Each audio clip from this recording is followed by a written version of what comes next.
The stars outside shimmered like dust scattered across a black canvas. The massive space station known as Council Prime floated in the center of the Andromeda Galaxy, where gravity fields and energy shields kept everything in perfect balance. Inside the polished halls of this ancient station, leaders of thousands of worlds gathered to make decisions that shaped the galaxy. Among them, walking quietly down a wide corridor, was a human named Alex Carter. Alex was 32 years old, tall and lean, with short brown hair and eyes that missed nothing. He wore Earth's official navy blue ambassador coat, freshly pressed, though it looked plain next to the glowing robes and armored suits of the other species. He carried no weapons, no translator device, only a tablet under his arm and the confidence of someone who had studied more than he spoke. As he stepped into the Grand Council chamber for the first time, his presence caused barely a ripple. A few curious eyes glanced his way. Others didn't look at all. Humans were new to the Council, barely 5 years in. Earth was still classified as a developing world, and most high-ranking aliens saw it as harmless and forgettable.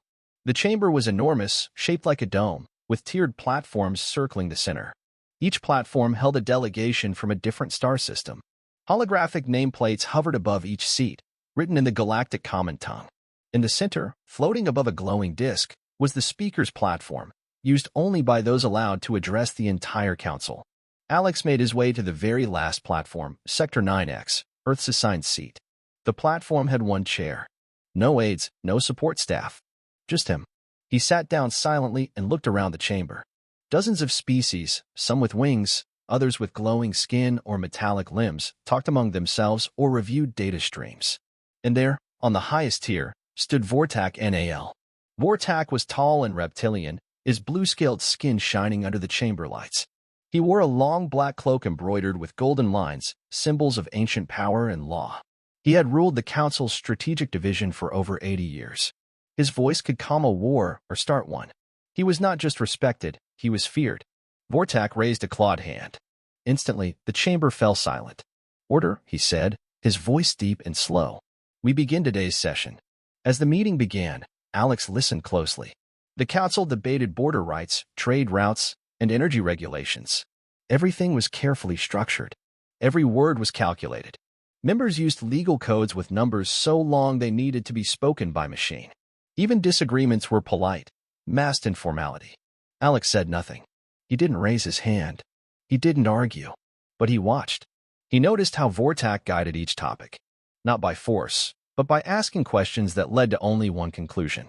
He noticed how certain delegates always supported Vortak's views, even when it went against their own interests. He leaned back slightly, tapping a few silent notes into his tablet. After 2 hours, the session ended. Delegates floated away on private shuttles, or walked through glass corridors to their quarters. Alex stood slowly and made his way to the exit. No one greeted him. No one even nodded. As he walked, he passed a group of delegates from the Zalari system's silver-skinned beings with eyes like mirrors. One of them glanced at him and whispered something in a soft voice. "Earth sent a child," she said. The others chuckled. Alex didn't react. He simply kept walking, his gaze focused ahead. Later, in his private quarters, small and bare compared to the suites of other ambassadors, Alex sat at his desk and opened a classified document on his tablet. He reviewed voting records from the last 5 council sessions. Something felt off. The patterns didn't make sense. He stared at a law passed 3 months ago. It gave new power to the strategic division. No one had opposed it. But the wording was strange. Too complex. It seemed designed to confuse. He blinked, leaned forward, and started decoding it line by line. It began as curiosity, but what he found would change everything. Alex Carter sat alone in his small quarters on Council Prime. The room was quiet, lit by the soft glow of his tablet. No music played. No artificial windows displayed Earth landscapes like some ambassadors requested. He preferred silence. It helped him think. Lines of alien text scrolled down the screen.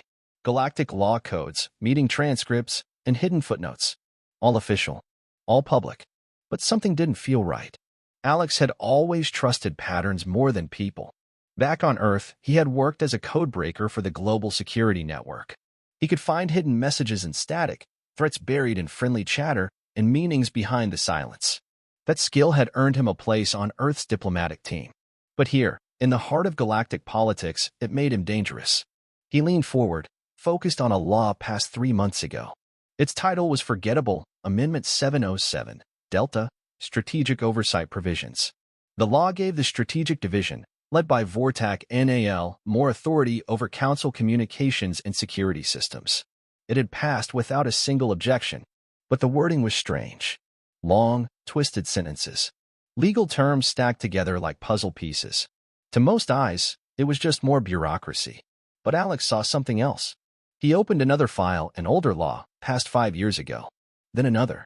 He compared the language, the structure, the placement of specific phrases. His eyes narrowed. Every new amendment, all tied to strategy and defense, had a common pattern.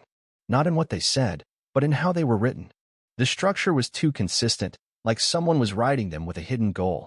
Over time, these laws shifted control of key council powers away from public voting and into emergency decision channels controlled by Vortak. It was like watching pieces move slowly across a chessboard. One law wasn't dangerous, but together, they formed something much bigger. A trap. Alex sat back in his chair, feeling the weight of what he had just uncovered. If his analysis was right, Vortak wasn't just guiding decisions, he was changing the system itself, piece by piece, to take full control of the council. He checked the approval records. Delegates had voted yes to every change. No debate. No resistance. Either they don't know, Alex whispered to himself, or they don't care. He opened the most recent draft, not yet passed, Amendment 721, Sci, Delegation Efficiency Reform. The summary claimed it would reduce delays in the council's decision-making. But hidden deep in Section 9C was a clause that would allow the Strategic Division to bypass full council approval for temporary leadership adjustments in case of unrest. In simple words, if passed, Vortak could remove any ambassador, temporarily or permanently, if he decided they were a threat to council harmony. Alex stared at the screen. The law was scheduled for vote during the upcoming annual convergence meeting, where every member of the Galactic Council would attend. That gave him only days. He tapped his fingers on the table. Should he speak up? If he called out Vortak now, no one would listen. They barely noticed him. They saw humans as infants among giants. He needed proof. And he needed a plan. Alex stood up and walked to the corner of the room where a small display panel hung on the wall. He tapped in a command, and a galaxy map appeared. He zoomed in on the inner council systems, those most influenced by Vortak. Red markers showed the regions where the recent laws had taken the strongest effect. Almost every one of them was now under silent control. He sighed and turned back to his tablet. There was no room for panic. No space for pride. This was what he was trained for. He didn't need to fight Vortak in a shouting match. He didn't need titles or allies. He only needed to find the right moment, the right question, the right crack in the mask. As the station lights dimmed for the artificial night cycle, Alex leaned over his desk again and began building a new file, one he would not share until the moment was right. Each document he decoded, each phrase he translated, brought him closer to the truth and closer to danger. Morning on Council Prime arrived without a sunrise.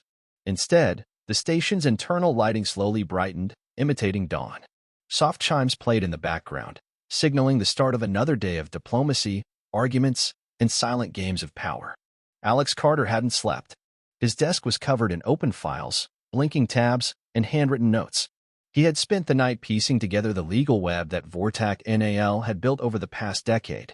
Each law by itself looked harmless. But together, they formed a system that allowed one person to slowly take control of the Galactic Council without a single shot fired. Alex had highlighted 15 amendments. He connected them into a timeline. If the next law passed at the annual convergence meeting, it would be the final piece. Vortak would have emergency powers, voting authority, and the ability to silence any ambassador permanently. He stood, stretched his back, and looked at himself in the mirror. Tired eyes, wrinkled coat, calm mind. He needed to act now. The council's midweek session had just ended when Alex made his way toward the central gathering area. The open hall buzzed with quiet conversations. Delegates shared updates, bargained for support, and whispered deals into translator devices. Alex approached a group of ambassadors from the Treeland sector, tall, graceful beings with feathered crests and golden ropes. He waited politely for them to notice him. They didn't. Finally, he cleared his throat and spoke. Ambassador Lyra. A moment. The Treeland leader turned slowly. Her eyes, shimmering like glass, looked him over. Yes, human, she said, not unkindly, but with clear disinterest. I've reviewed a series of recent legal amendments. There's a pattern that could be dangerous to all member systems, especially yours. If I may, I'd like to show you. We are not concerned with patterns, she said, cutting him off. Strategic matters belong to strategist Vortak. We trust his judgment. But, good day, Earth Delegate. She turned back to her conversation without another word. Alex walked away, frustration burning in his chest. He tried again with a few delegates from the Volari cluster, then the Eastern Spiral Ring. Some listened politely. Some didn't bother. One laughed outright. You think Vortak is planning a takeover? The Volari ambassador chuckled. Why would he need to? He already controls the room. That evening, Alex returned to his quarters more alone than before. Even Earth's own ambassadorial council, 7 human officials back on Earth, had sent him a cold message. Remain silent. Do not draw attention to our position. Earth needs allies, not enemies. In other words, don't make trouble. He paced the room slowly, deep in thought. He was running out of time. No one would support a lone human making wild claims against the most powerful strategist in the galaxy. Even if he had proof, it wouldn't matter if no one looked at it. Then he stopped pacing. He didn't need their support. He needed a way to speak that no one could ignore. A move so quiet and clever, it would force Vortak to reveal his own mistake. That was how Alex had always worked back on Earth, never head-on, never loud. He found weaknesses in systems, not people. He didn't fight with force. He set traps with truth. He sat down again and opened a fresh file. He began to plan, not a warning, not a speech, but a logical puzzle. One that Vortak would walk into himself, step by step, in front of the entire council. He didn't notice the soft beep at his door until it repeated a second time. Enter, Alex said. The door slid open. A small droid hovered in, smooth and round, with blinking blue eyes and a polite tone. Translation Unit, or 7 requesting assignment, it said. You have no current language support. May I assist? Alex blinked. He hadn't requested a droid. He never needed one. But then he smiled faintly. Sure, he said. Come in, Aro. I think I'm going to need a second brain. The droid beeped in approval and settled beside his desk. Alex tapped his notes again. He had a new plan now. Not to beg for help. Not to warn. To corner Vortak with his own words. The annual convergence was 3 days away. And Alex Carter was going to be ready. The days passed like slow-moving storms. Around the polished halls of Council Prime, preparations for the annual convergence meeting moved into full force. Staff buzzed through corridors, setting up security checkpoints and adjusting speaker platforms. Delegates from the farthest corners of the galaxy arrived in sleek ships, bringing gifts, data, and ceremonial robes. This was the most important event of the year, the one day every ruling species gathered in one chamber to decide the future of the galaxy. For most ambassadors, it was a show of unity. For Alex Carter, it was his final chance to stop a silent takeover. Inside his small quarters, he worked nonstop. Files, holograms, and law documents floated in the air around him. His tablet's memory was nearly full. He had built a chain of legal codes, 15 laws, each linking to the next. Together, they told the hidden story of how Vortak NAL had slowly built control through deception, not war. Alex didn't plan to accuse. He planned to reveal. He knew Vortak's style, how he spoke in questions and never raised his voice. He knew the way Vortak used doubt like a weapon. So Alex had to stay ahead. He didn't need to convince the entire council. He only needed to make Vortak speak enough to trap himself. By the second night, his eyes were red from lack of sleep.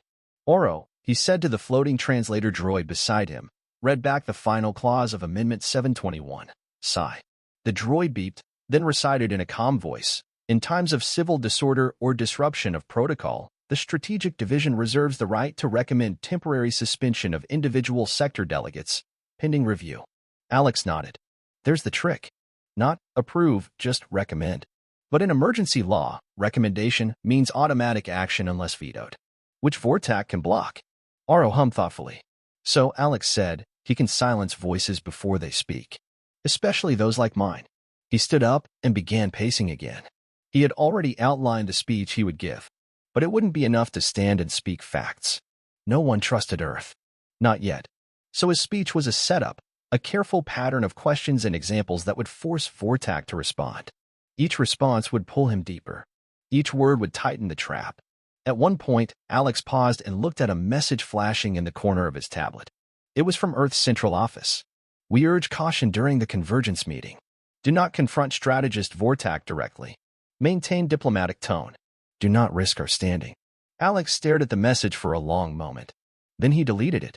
He wasn't here to keep Earth comfortable. He was here to protect it. Later that night, Oro floated beside him, reviewing the final draft of his presentation. Do you wish to rehearse again? The droid asked. No, Alex said. It's not a speech anymore. It's a blueprint. I'll lead him into it. He turned off the lights and looked out the window. The stars stretched far and silent across the dark. I just hope, he whispered, they're ready to listen once the mask falls. The morning of the convergence arrived. Council Prime's chamber had been transformed. Hundreds of seats now filled the tiers. Floating platforms hovered above the main floor, where high elders and planetary founders took their places. Giant screens displayed live translations, statistics, and voting records. The main platform, the core disc, stood ready for speakers. Alex arrived early. He wore the same plain navy coat. No gold, no armor, no glowing fabrics. Just truth in his pocket and a quiet fire in his chest. As other delegates entered, he stood alone. No one greeted him. A few nodded, some ignored him completely. Vortak entered last, flanked by 2 security escorts in black and silver. His eyes swept the room slowly, confidently. He said nothing but gave a slight nod to the High Chancellor. Then he took his seat at the central strategic tier. At the front of the chamber, the convergence chime rang once. A long, humming note that signaled the beginning of the annual session. The Grand Speaker rose. We now enter the agenda for system reform and protocol evolution, she announced. Strategist Vortak NAL will present the final amendment proposal. Alex took a breath. This was it. But before Vortak could speak, Alex stood.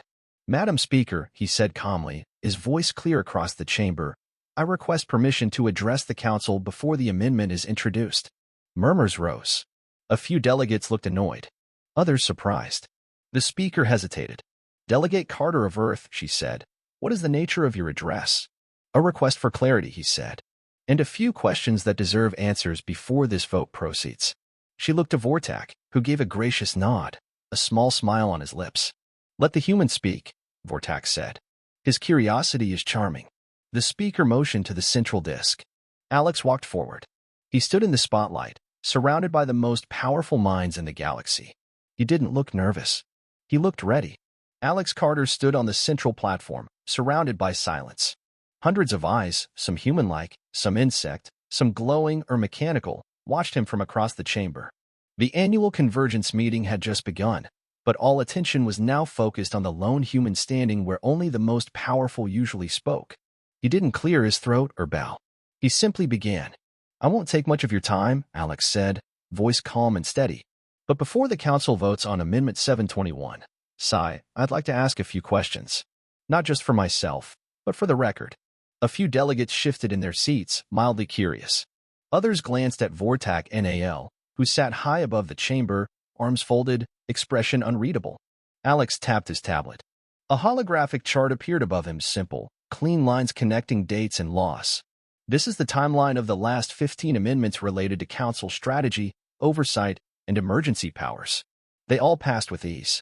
Each one adjusted a small rule, how votes are counted, who speaks first, how fast emergency actions are approved. He turned slowly to face the crowd. Individually, these laws look normal, boring, even. But taken together, they form a structure. A single path that leads to one result.